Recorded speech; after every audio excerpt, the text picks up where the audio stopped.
আপনি কি জানেন মানুষ ইতিহাসে কাউকে এত বড় আগুনে ফেলেনি যত বড় আগুনে নবী ইব্রাহিম আলাইহিওয়াসাল্লামকে ফেলা হয়েছিল। নমরুদের লোকেরা দিনরাত ধরে কাঠ জড়ো করলো। এত বড় আগুন তৈরি হলো যে কাছেও যাওয়া যেত না। তাই তারা বিশাল এক কাটাপল্ট বানালো ইব্রাহিম আলাইহিওয়াসাল্লামকে দূর থেকে ছুঁড়ে ফেলার জন্য। আগুনের শিখা আকাশ পর্যন্ত উঠছিল।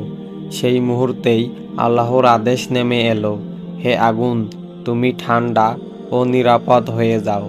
এবং অবাক কাণ্ড, আগুন ইব্রাহিম আলাইহিওয়াসাল্লামকে এক বিন্দু ছুঁতে পারল না।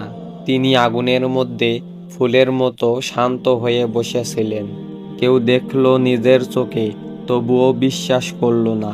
আর যাদের ঈমান ছিল সেই এক দৃশ্যই তারা বুঝল, সত্য এক আল্লাহ।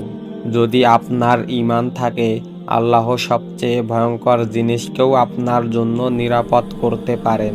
ভরসা রাখুন, আল্লাহর কাছে কিছুই অসম্ভব নয়।